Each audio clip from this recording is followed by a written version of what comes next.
1 Tessalonicenses 4, para a gente pegar o contexto, vamos pegar do 13, tá? Em diante.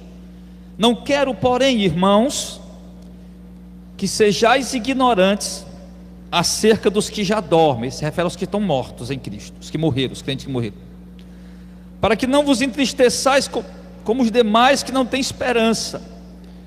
Porque se cremos que Jesus morreu e ressuscitou, assim também aos que em Jesus dormem, Deus os tornará a trazer com ele. Dizemos, pois, isso pela palavra do Senhor, que nós, os que ficarmos vivos para a sua vinda, não precederemos os que dormem. Ou seja, não é necessário que morramos também, ou não vamos subir primeiro do que os que morreram. Porque o mesmo Senhor, verso 16, descerá do céu com alarido, com voz de arcanjo, com a trombeta de Deus, e os que morreram em Cristo ressuscitarão primeiro. Depois nós que ficarmos vivos seremos arrebatados juntamente com Ele nas nuvens, a encontrar o Senhor nos ares, e assim estaremos sempre com o Senhor. Portanto, consolai-vos uns aos outros com essas palavras. Amém. Queridos, eu quero que eu li todo o contexto para você compreender, tá? Mas nós não vamos expor, aliás, não vamos analisar expositiva e teologicamente esse contexto que nós lemos, ok? Porque eu vou trazer uma mensagem temática, porque eu preciso trazer uma visão geral do que eu quero falar. Eu quero falar para os irmãos, eu quero tirar uma dúvida à luz da Escritura: em que momento acontecerá o arrebatamento da igreja?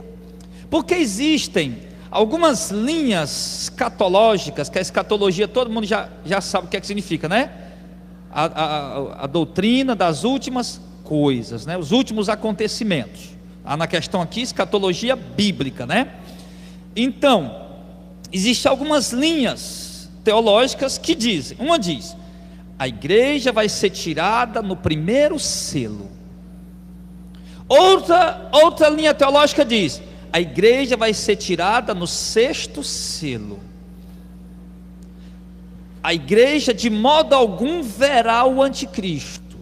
A igreja de modo algum passará por uma grande tribulação. Então, dentre tantas outras coisas, existem esses questionamentos, ou alguns afirmam isso com certeza, tá?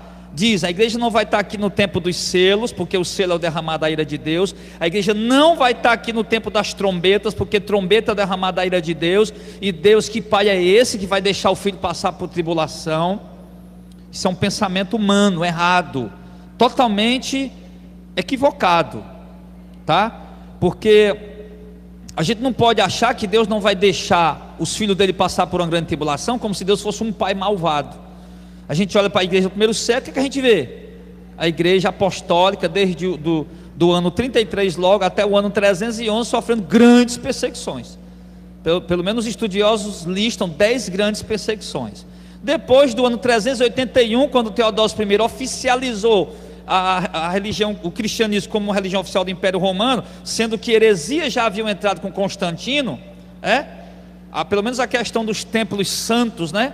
Já tinha entrado com Constantino, e depois de Teodósio I oficializar em 381 depois de Cristo, muitas outras heresias foram entrando, porque eles começaram a vender as funções eclesiásticas como cargo políticos, dá por dinheiro.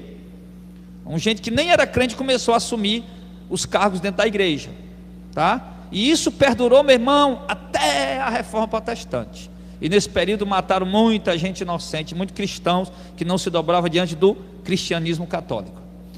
Até que veio a reforma e houve todo esse movimento, todo esse reboliço que a gente não vai falar hoje aqui, enfim. Mas a igreja passou por grandes sofrimentos. E por isso Deus é um pai malvado, Deus é um pai irresponsável? De modo algum, irmão. A gente não pode querer entender a mente de Deus, alcançar a mente do Senhor. Mas eu quero aqui, desde já, pedir, principalmente a linha teológica pré-tribulacionista, dispensacionalista, que eu respeito, alguns teólogos desse ramo aí, que eu respeito, tenho como grandes homens de Deus, como por exemplo Marco Graconato, que é dispensacionalista, discordo plenamente, mas para mim é um grande professor de teologia, tá? Mas discordo, na questão escatológica discordo, e eu vou mostrar a vocês na Bíblia, tá? Eu não vou expor aqui, irmãos. Um irmão falou: pastor Adel, você está pregando escatologia igual a igreja reformada. Eu digo: meu irmão, você não conhece a escatologia da igreja reformada, porque a minha escatologia, ela não é igual à escatologia da teologia reformada, muito menos igual à escatologia da Assembleia de Deus, tá? Então nós vamos deixar de lado aqui a Assembleia de Deus, Presbiteriana, Batista, vamos para a Bíblia, amém? Vamos para a Bíblia. Aí na Bíblia a gente vai ver realmente o que a Bíblia diz, tá? Então observe, vamos pegar pistas, tá? O apóstolo Paulo está falando do arrebatamento da igreja, da ressurreição dos mortos, nesse texto que nós acabamos de ler. Está falando que os irmãos não precisam ficar sem esperança, triste, porque se Jesus ressuscitou, também os que morreram nele, que morreram crentes, convertidos, também vão ressuscitar. Mas aí Paulo diz como é que vai acontecer. Ele diz que nós que estivermos vivos, quando Cristo vier nas nuvens para arrebatar ou para resgatar os que morreram, nós que estivermos vivos vamos subir também. Só que nós não vamos subir primeiro do que os que estão mortos, ok? E também não há necessidade de todo mundo morrer. Há necessidade sim de todos serem transformados para poder subir para o céu. Mas aí ele fala: nós vamos subir juntos com os mortos, os irmãos em Cristo que morreram, vão ressuscitar, e no mesmo instante nós vamos subir junto com eles para encontrar o Senhor nos ares. E isso vai acontecer quando, Paulo? Em que momento exato? Pronto. A hora e o dia ninguém pode afirmar, porque Jesus deixou claro: quem se arrisca com isso, em marcar hora e dia e hora, tem perdido o crédito ministerial. Todo pastor, pregador que se arrisca a marcar dia e hora da vinda do Senhor, está perdendo o crédito do ministério dele, está jogando o ministério dele na lama, tá?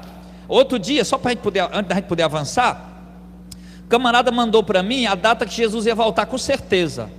Era meados de outubro. Ele marcou o dia até a hora, de 6 horas da manhã, 5h59 e 30 segundos, os mortos ressuscitariam, e 6 horas em ponto nós subíamos, já estava com o Senhor no céu. O arrebatamento não aconteceu. E eu perguntei para ele por quê, que eu já tinha dito aí que não ia acontecer. Perguntei ele por quê, sabe o que ele me disse? Deus ia arrebatar a guerra naquele dia, mas não arrebatou porque o povo não estava preparado. Aí eu me lembro que Jesus falou, irmão. Jesus falou: o dia e a hora ninguém sabe, somente quem?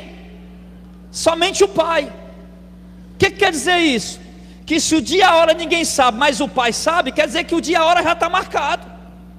Se eu dissesse aqui, irmão, o dia e a hora de nós ir para Madalena, eu não sei o dia, mas o Zezinho sabe. O que eu estava dizendo? Que o dia e a hora o Zezinho já marcou, já está marcado, só que nós não sabemos. Aí eu falei para ele: irmão, que Deus atrapalhado é esse teu, que marca o dia do arrebatamento, marca o dia da ressurreição dos mortos. Aí ele olha: ai não, peraí, não vai agora não, ô meu filho, porque o povo não se converteu não, tá bom, vamos marcar para outra data. Que Deus é esse, meu irmão? Mas Paulo está dizendo aqui, irmão, olha, o dia e a hora realmente ninguém sabe, mas o Senhor descerá do céu com alarido, com voz de arcanjo e com a trombeta de Deus. Paulo, irmãos, ele começa a nos dar aqui, ó, pistas. Ele está passando o que ele está recebendo de revelação. Paulo só pode falar o que ele está recebendo de revelação, ele não pode ir além disso. Se foi revelado a ele que era mediante a trombeta de Deus, então pronto, era o que ele podia dizer. Então nós já sabemos o que? Que a ressurreição dos mortos, o arrebatamento da igreja acontecerá mediante a trombeta de Deus. Está aí no verso 16 de vocês também, amém? Mas aí, que trombeta é essa? Que trombeta é essa que Paulo está se referindo? Aí o mesmo apóstolo Paulo, ele vai lá para 1 Coríntios capítulo 15, vai lá. Ele já nos dá aqui, ó, outra pista, né? Vou chamar de pista para poder ficar bem simples de entender. Os irmãos já sabem, nossa linguagem aqui, ela é a linguagem mais simples, né? É a nova tradução da linguagem de hoje, eu digo a nossa forma de falar, né? Nova tradução da linguagem cearense, é NTLHC, né? Nova tradução, para ninguém ficar com dúvida, dizer: falou difícil, supralapsarianismo, infralapsarianismo, falou isso. Aí o camarada sabe nem o que é isso e fala esse nome aí. Era bem feito se um dia o camarada falasse isso aqui no púlpito, quando descesse: irmão, o que é isso aí mesmo? O que é que você falou? Aí o cabra: irmão, eu me lembro bem agora não. Eu digo: o que é que você falou? Né? Era bem feito que fizesse isso, para não estar conversando besteira por aí. Mas vamos lá, 1 Coríntios, meu Deus do céu, vocês racharam, irmão? Eu não achei ainda não, espere por mim. Vamos lá, 1 Coríntios 15, 50, 52, ó. Aqui está falando mais uma vez da ressurreição dos mortos, do arrebatamento da igreja. Agora digo isso, irmãos, que carne e sangue não podem entrar no reino de Deus, nem a corrupção herdará a incorrupção. É eis que vos digo um mistério: na verdade nem todos morreremos, nem todos dormiremos, não é necessário, mas todos seremos transformados. Aí sim é necessário ser transformado. Quando? No momento, no abrir e fechar de olho, ante o quê? Ante a última trombeta. Porque a trombeta soará, os mortos ressuscitarão incorruptível e nós seremos transformados. Observe, ó, a trombeta soará, Apocalipse, Tessalonicenses, né? Mediante a trombeta de Deus. Aqui ele está falando aqui, ó, a trombeta soará, os mortos ressuscitarão primeiro e nós seremos transformados.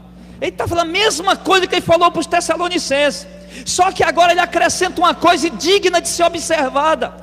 Agora ele não fala mais apenas a trombeta de Deus, agora ele fala mediante a última trombeta. Amém, pessoal? Até aí, está entendendo?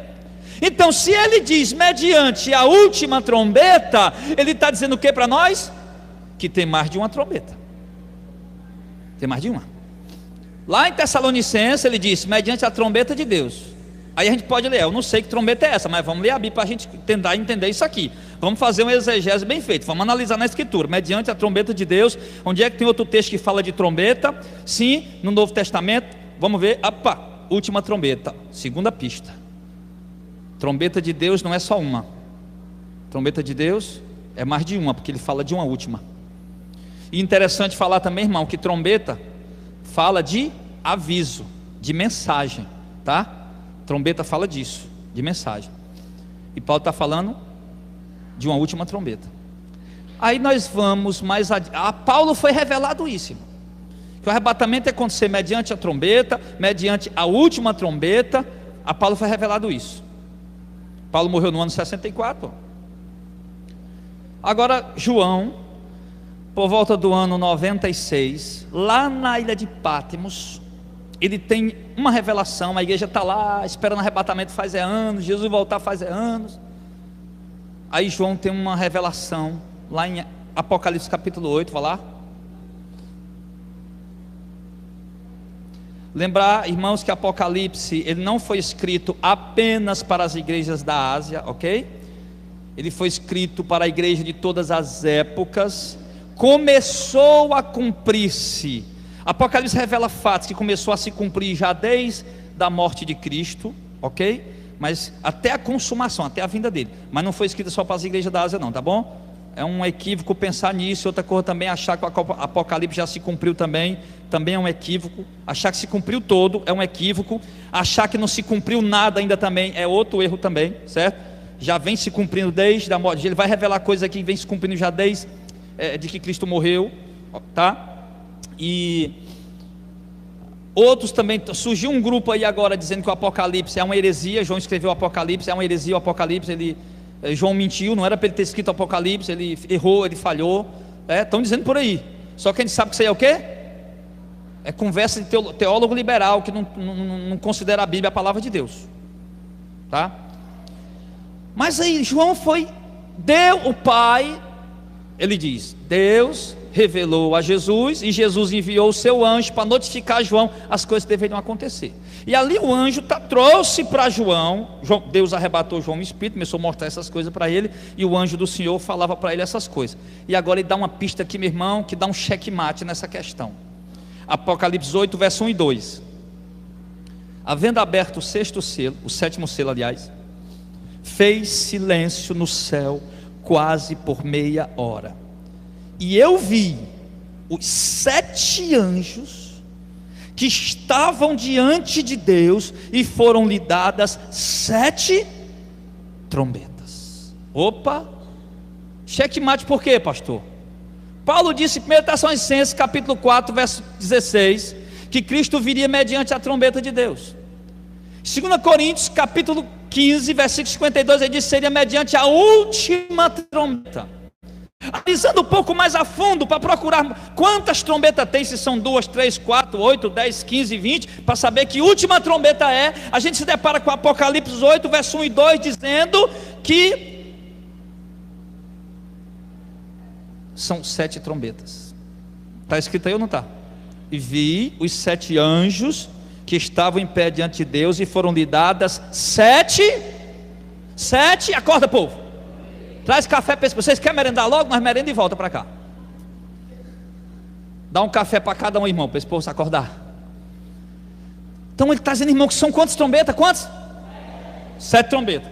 Então, se Paulo diz que será o arrebatamento, será na última trombeta, qual é a última trombeta? A 7ª trombeta. Então, meu irmão, isso aqui não é presbiteriano, não é reformado, não é pentecostal, não é assembleiano, não é batista. Isso aqui é Bíblia. É Bíblia, é palavra de Deus, irmão. Jesus voltará para arrebatar a igreja, os mortos vão ressuscitar mediante a última trombeta, ou seja, a 7ª trombeta. Aí o irmão vai e chega, mas pastor Jardel, você está enganado. A igreja não vai estar aqui no período dos selos. Ai não, filho, espera aí, vamos ver de novo. A igreja não vai estar aqui no período do selo? Então espera aí, a igreja vai ser arrebatada na última trombeta, né? E quando é que começa a ser tocada as trombetas? Capítulo 8, verso 1 de Apocalipse. E havendo aberto o 7º selo, quando abriu-se o 7º selo, fez silêncio no céu quase por meia hora. E eu vi 7 anjos que estavam diante de Deus, e foram lhes dadas 7 trombetas. Os 7 anjos receberam as trombetas. O anjo está tendo, o João está tendo a visão de que 7 anjos estão recebendo as 7 trombetas, depois que o 7º selo é aberto. O que essas pessoas não entenderam, irmãos, é que a ira de Deus revelada em Apocalipse, 7 selos, 7 trombetas, 7 taças, é gradativa. A ira de Deus é derramada sobre a terra de forma gradativa.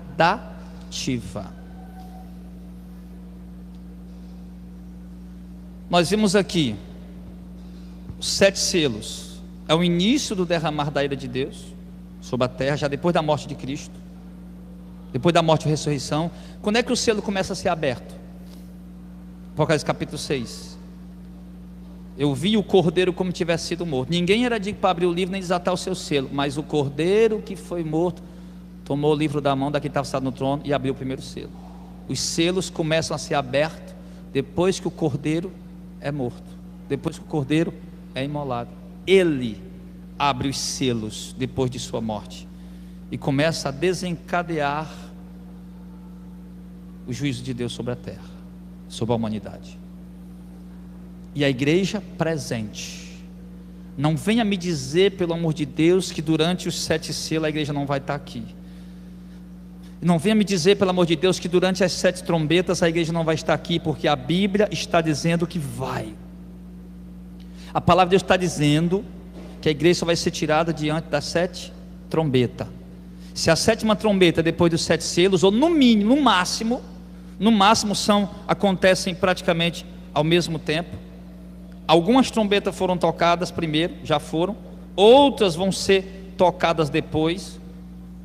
No máximo elas acontecem simultaneamente, no máximo que pode ser.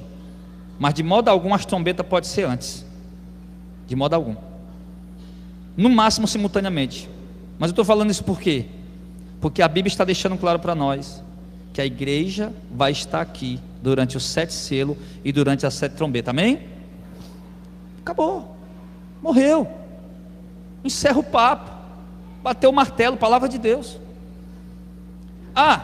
Pronto, então a igreja vai estar aqui, acabou-se, é a Bíblia que está dizendo. Pastor, tudo bem, é verdade, está aí na Bíblia mesmo. Eu tenho humildade, eu estou disposto a mudar. Tem que ter mesmo, nós temos que ter humildade. Eu estou sempre aprendendo, e estou sempre disposto a aprender o que é Bíblia. Não coisas novas, mas o que realmente há um entendimento equivocado, né? Deus abriu meu entendimento, usar algum irmão para me dizer alguma coisa, a gente analisar e ver, realmente o irmão está certo. Tem que ser o que a Bíblia diz, não é o que o homem diz, tá? Agora, a igreja, ela vai estar aqui nesse período, E nesse período dos 7 selos, das 7 trombetas, a igreja presenciará muitos acontecimentos importantes. E aqui eu quero listar dois grandes acontecimentos importantíssimos que a igreja vai ver. Primeiro acontecimento que a igreja vai ver, ainda estando aqui, antes do arrebatamento da igreja, que a teologia dispensacionalista diz que não. Primeiro é a ascensão, a manifestação das 2 testemunhas lá em Jerusalém. Olha para Apocalipse capítulo 11.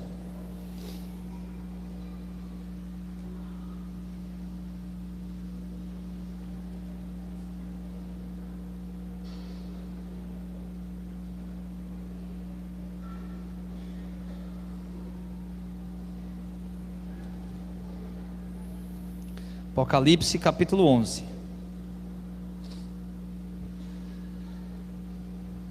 Isso aqui é o período, as vésperas, o que precede a 7ª trombeta. Olha só o sinal da volta de Cristo, forte, que o dispensacionalista diz que isso aqui vai acontecer depois da igreja ser tirada. Só uma olhadinha, você está em Apocalipse 11? Olha só lá para o verso 15. Verso 15: e tocou o 7º anjo a trombeta. Verso 15. Só que antes da 7ª trombeta ser tocada, no verso 15 de Apocalipse 11, primeiro acontece algo interessante. Observe, que a igreja vai estar aqui e vai ver. Apocalipse 11, verso 1: e foi-me dado uma cana de medir, uma vara. Chegou o anjo e disse: levanta-te, mede o templo e o altar e os que ali adoram, e deixa o átrio que está fora do templo, não meças, porque foi dado às nações, e pisarão a cidade santa por 42 meses, 3 anos e meio. E darei poder às minhas 2 testemunhas, e profetizarão por 1260 dias vestidos de pano de saco. Peraí, para aí. Darei poder a quem, irmão? Minhas 2 testemunhas.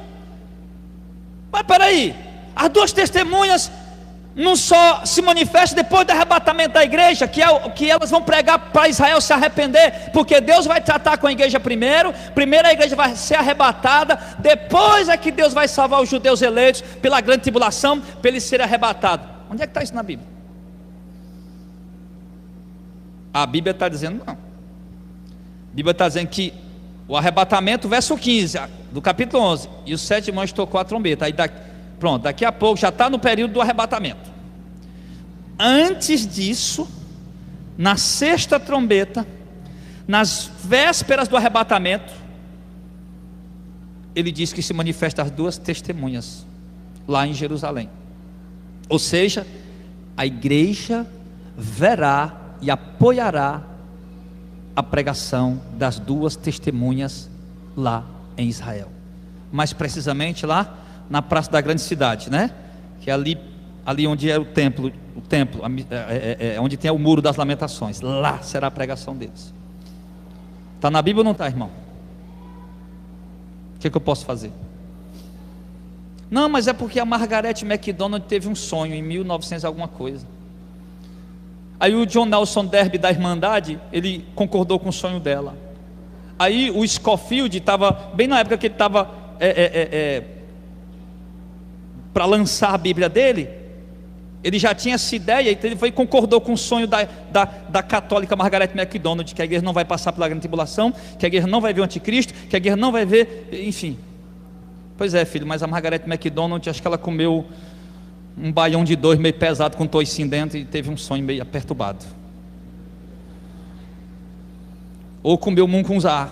Não coma mungunzá para dormir não, que você tem pesadelo, que você tem sonhos, alucinações. Eu acho que foi isso que ela comeu, porque a Bíblia está dizendo claramente, Deus, irmãos, escute, Deus não vai tratar com a igreja de uma forma e com Israel de outra maneira, não. Deus hoje, Ele não tem mais um povo gentil e um povo judeu. Jesus tirou a barreira de inimizade dos dois, fez um povo só, a igreja. Aí, a igreja é composta de judeus convertidos e de gentios convertidos. Pronto. E os dois povos que formam uma igreja só vão ser arrebatados no mesmo dia, no mesmo evento, na mesma ocasião. E é com a pregação das duas testemunhas que chega o tempo da revelação de Deus plena para os judeus eleitos. Completou-se o número dos escolhidos gentios. Aí agora Deus vai pregar, enviar seus mensageiros para pregar para os judeus eleitos se converter. E uma coisa interessante, o verso 4: essas são duas oliveiras, os dois carçais que estão junto diante de Deus da terra. Se alguém lhe quiser fazer mal, fogo sairá da sua boca e devorará os seus inimigos. Se alguém lhe quiser fazer mal, importa que assim seja morto. Essas duas testemunhas têm poder para fechar o céu e para que não chova nos dias da sua profecia, e tem poder sobre as águas para convertê-la em sangue, e para ferir a terra com toda sorte de pragas quantas vezes quiserem. Preste atenção agora no verso 7. Quando acabarem o seu testemunho, a besta, quem, igreja? A besta que sobe do abismo lhe fará guerra e as vencerá e as matará. A besta que sobe do abismo. Aí você foi em Apocalipse capítulo 13, Apocalipse capítulo 17, e você vai ver quem é essa besta: o anticristo. A igreja está, duas testemunhas lá em Jerusalém pregando, ninguém pode fazer nada contra elas, impedir a pregação delas. É o tempo de Deus que o evangelho seja pregado plenamente aos judeus. Dos testemunhos lá pregando, o mundo inteiro está atormentado com essa pregação, porque não é campanha, não é envelope ungido, não é reteté, não é teologia de prosperidade, é arrependimento, é Cristo crucificado e ressuscitado, obviamente. Estão lá pregando, ninguém consegue fazer nada. O anticristo se manifesta, a besta que sobe do abismo, consegue matar eles dois. Isso tudo com permissão de Deus, obviamente. Acabou o testemunho, consegue matar os dois. Nesse momento ele começa a ganhar status. Lá em Apocalipse capítulo 13 você já vê o sistema da besta, né, aparecendo já com 7 cabeças, 10 chifres. Você já vê ele aparecendo dessa forma, ou seja, já reunido com as nações, já formada a potência mundial que ele vai ser. Lá em Apocalipse 17 ele explica isso bem direitinho. Depois a gente vai tratar disso mais uma vez com os irmãos. Então entenda, irmão, o que é que o texto está mostrando para nós? O anticristo se manifesta, matar duas testemunhas. Depois elas ficam mortas, não deixa ninguém enterrar elas. O mundo fica alvoroçado vendo aquela cena alegre e feliz, porque morreram aqueles dois testemunhos que perturbaram eles. Aí Deus faz com que eles ressuscitem diante do povo e subam aos céus. O mundo inteiro fica pasmado. Os judeus dão glória a Deus. Vem um arrependimento para os eleitos. Agora no capítulo 13, quando a sétima trombeta é tocada, agora entramos no período do arrebatamento. Não sabemos o dia e a hora, mas entramos no período do arrebatamento. Muito perto, está muito perto, está muito perto. Aí o anticristo, capítulo 13, desencadeia a maior tribulação que a igreja já passou em toda a história. Por que a maior tribulação que a igreja já passou em toda a história? Porque será uma perseguição de proporções mundiais. Mateus 24, Marcos 13, Lucas 21, qualquer um que for estudar sinceramente aquilo, vai ver que a grande tribulação que ele fala ali, ele está falando de uma grande tribulação, de duas aliás, para os crentes daquela época. Pode analisar isso cruamente, sem olhar viés denominacional nenhum. Grande tribulação para a igreja daquele momento e para os judeus, que começou no ano 70 e foi até o ano 1948, em maio de 1948. Depois ele vai mostrar para nós mais duas grandes tribulações. Uma para a igreja, Apocalipse 13, por conta da perseguição do anticristo, a maior de todas. E depois, e essa tribulação, irmão, que a guerra passou, não é a ira de Deus, não. A ira de Deus, ela vem depois sobre o mundo, em Apocalipse capítulo 16, derramada as 7 taças, ok? Mas o que eu quero que fique claro para vocês é isso aqui. Eu estou fazendo uma visão zona panorâmica, né? Depois a gente vai tratar cada assunto desse em particular. Por isso que eu estou tocando em vários pontos ao mesmo tempo.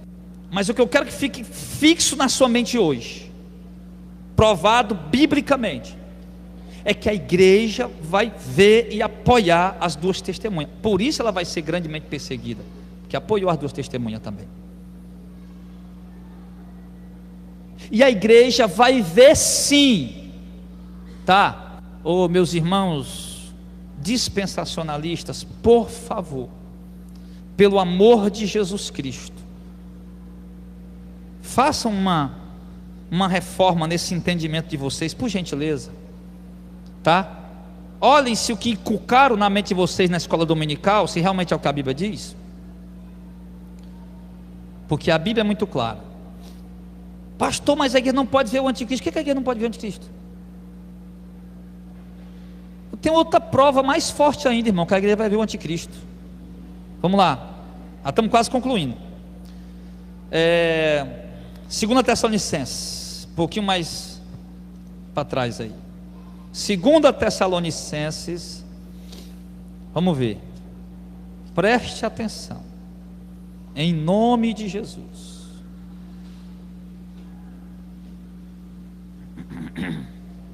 2 Tessalonicenses, capítulo 2.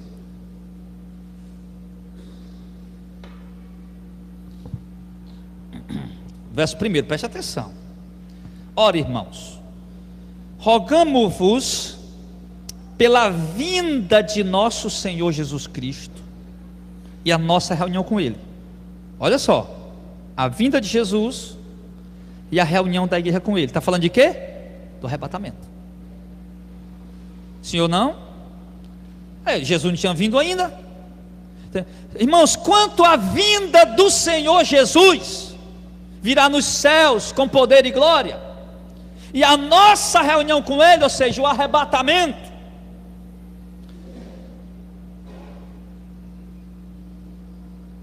aí no verso 2: que não vos movais facilmente o vosso entendimento, nem vos perturbeis, quer por espírito, quer por palavra, quer por epístola nossa, como se, o quê? Não, vocês têm que ler comigo isso aqui, porque aqui é onde está o grande erro do dispensacionalista. Finalzinho do verso 2, ó. Como de nós, como se o dia de Cristo estivesse já perto. O que é que os dispensacionalistas dizem? O dia de Cristo é uma coisa e a vinda de Cristo é outra coisa. A vinda de Cristo é o arrebatamento. O dia de Cristo é depois do arrebatamento, quando Ele vai vir com ira para julgar o mundo. Errado. Interpretação completamente equivocada. Pega o contexto. Ele está falando aqui, ó, o dia, como se o dia de Cristo já estivesse perto. Mas que dia de Cristo é esse? Os pessoas estão dizendo que é depois do arrebatamento. Cristo já arrebatou a igreja, aí agora é uma outra vinda, uma terceira vinda do Senhor. Está errado. Por quê? Olha para o contexto. Verso 2. Verso 1, ora irmão, quanto rogamos a igreja, pelo contexto do verso 1 e 2, a vinda do Senhor e nossa reunião com Ele é o arrebatamento. Então, se está dentro do mesmo contexto o dia de Cristo se refere ao arrebatamento. Vamos ser sinceros ou não vamos ser sinceros? Não, pastor, mas eu sou assembleiano, eu tenho que crer do rei da Assembleia de Deus. Não, pastor, mas eu sou presbiteriano, tem que crer do jeito da presbiteriana. Não, é por isso que eu não sou nem assembleiano nem presbiteriano. Por isso que eu sou só servo mesmo. Só servo. Eu acho que o termo correto é esse mesmo, nosso, servo. Por quê? Porque aqui não tem negócio de combo não, meu irmão. O combo assembleiano é de um jeito, o combo presbiteriano é do outro. Vamos para lá com o seu combo de vocês. Combo eu compro lá no Burger King, estava um combo aí para nós comer, filho. Um combo lá no cinema para você comer aquela pipoca, aí a gente compra combo lá. Mas na palavra de Deus, doutrina bíblica, não é negócio de combo não, meu irmão. Eu creio do jeito que está na Bíblia. Se um momento aqui na Bíblia a visão dispensacionalista está certa, amém, glória a Deus, aleluia. Se no outro momento é a visão reformada que está certo, então amém, glória a Deus, aleluia. Mas eu não vou, tem que escolher um dos dois combos, não. Estou comprando uma comida, eu estou analisando a doutrina bíblica, ok? Então presta atenção. Quanto à vinda do Senhor e a nossa reunião com Ele, o arrebatamento, como se o dia de Cristo estivesse já perto, arrebatamento. Ninguém de maneira alguma vos engane, presta atenção, porque não será assim o que, irmãos? A vinda de Cristo, o dia do Senhor, o arrebatamento da igreja. Porque não será assim, ou seja, o arrebatamento, a vinda de Cristo, o dia de Cristo, não acontecerá sem que, olha o verso 3, antes venha a apostasia e se manifeste quem? O homem do pecado, o filho da perdição, o qual se opõe e se levanta contra tudo que se chama Deus ou se adora, de sorte que se assentará como Deus no templo de Deus, querendo parecer Deus. O que é que o texto está falando? Quem é esse aqui? Quem é esse camarada aqui? A igreja não vai ser tirada sem que antes aconteça a apostasia e se manifeste o homem do pecado, o filho da perdição. Quem é o homem do pecado, o filho da perdição? O anticristo. Isso aqui, pré-tribulacionista, mid-tribulacionista, pós-tribulacionista, amilenista, pré-milenista, todas as correntes e linhas teológicas concordam que o texto aqui está falando do anticristo. Todos. Nenhuma discorda, todo mundo concorda com isso aqui. Então me diga, se o texto está falando do dia de Cristo, que o dia de Cristo é a vinda do Senhor para a reunião da igreja com Ele, ou seja, não é uma vinda depois do arrebatamento, não, é o arrebatamento. Só vai acontecer depois da manifestação do anticristo. Como é que nós não vamos ver o anticristo? Me diga. Mas por isso que eles inventaram essa coisa, que o dia de Cristo, do verso 2, não é o arrebatamento, mas é o dia da ira, para poder dar base para dizer que o anticristo vai se manifestar depois do arrebatamento. Errado. Mas o texto diz aqui, pastor, somente há um que agora o detém, vós bem sabeis quem é ele. A igreja que não é. A igreja que não é, o Espírito Santo é que não é, porque ele acabou de dizer aqui que o arrebatamento só vai acontecer depois da manifestação do anticristo. Então, se a igreja vai estar aqui para ver a ascensão do anticristo, se o arrebatamento só acontece depois da manifestação do anticristo, e tem alguma coisa que o detém, a igreja que não é, o Espírito Santo é que não é.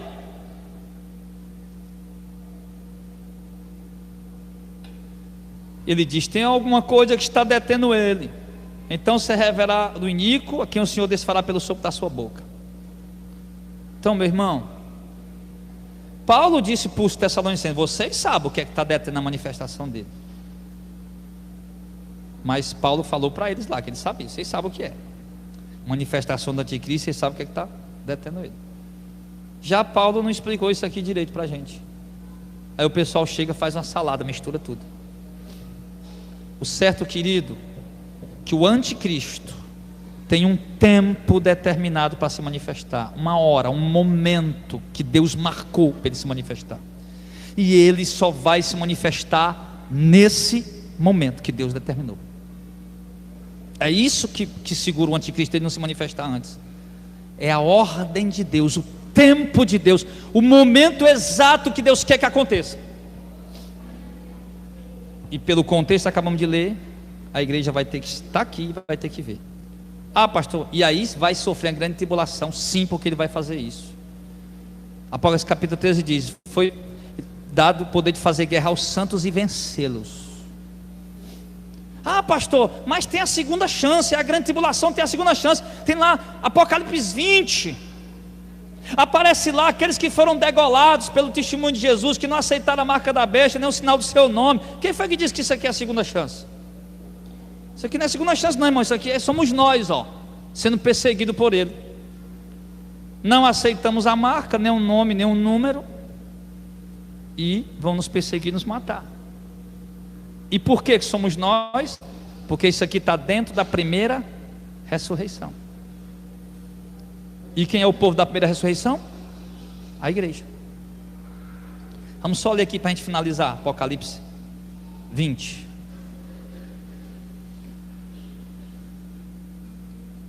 Diz assim: depois que o diabo é preso, né? Aí no verso 4: e vi tronos, e assentaram, Apocalipse 24, 20, verso 4: e vi tronos, e assentaram sobre eles a quem foi dado o poder de julgar.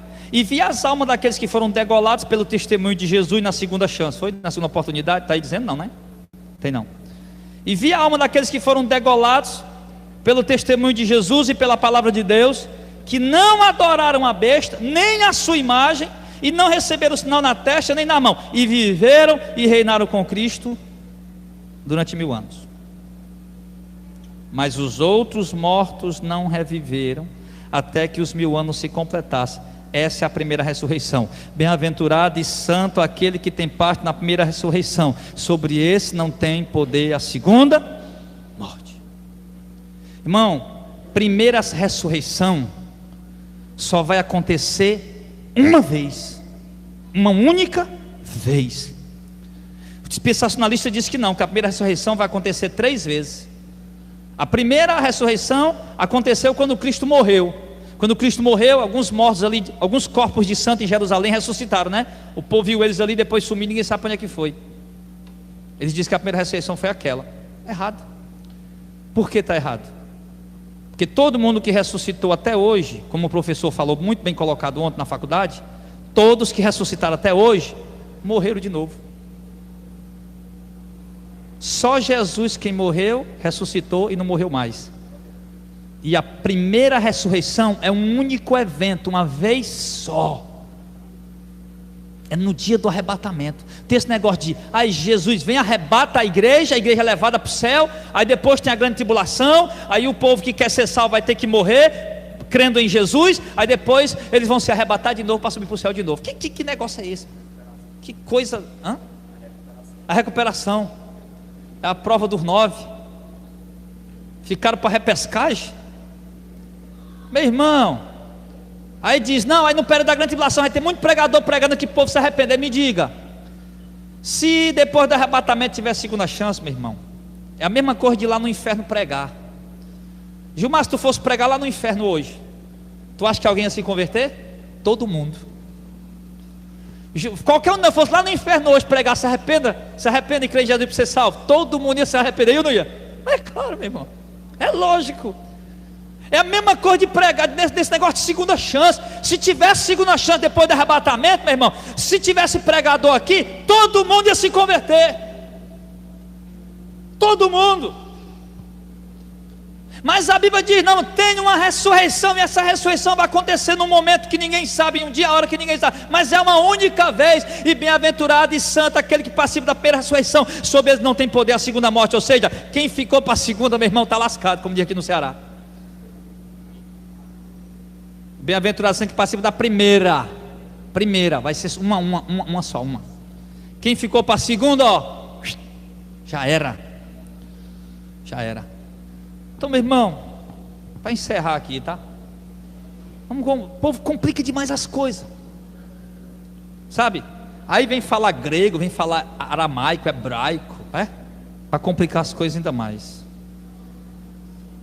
E mesmo sem saber, eu mesmo quando eu uso algum termo grego aqui ou hebraico, eu pego no dicionário lá em casa, eu digo logo, é decoreba, irmão. Que é grego decoreba, eu não sei falar grego não. Peguei lá no dicionário, significa isso e tal. Para encerrar, recapitulando. A igreja vai ser tirada em qual trombeta? Na 7ª trombeta. A 7ª trombeta acontece depois de qual selo? 7º selo. Depois do 7º selo, as 7 trombetas começam a ser tocadas. Aí já ficou claro para nós, a igreja vai estar aqui no 7º selo, nas 7 trombetas. A primeira manifestação do anticristo e das 2 testemunhas, na 6ª trombeta, Apocalipse 11. A igreja verá o anticristo, Apocalipse 13, 2 Tessalonicenses 2. A igreja passará por uma grande tribulação, seremos mortos, infelizmente, ninguém quer isso, mas tem que acontecer. Apocalipse 20, Apocalipse 13, 2 Tessalonicenses 2. É isso. 30 minutos aqui pregando, 40 minutos pregando para dizer para vocês isso. Só para prover mostrar na Bíblia, que tem gente que não quer aceitar, não quer concordar. Eu fico com a Bíblia. Quem fica com a Bíblia aí? Vamos ficar em pé em nome de Jesus.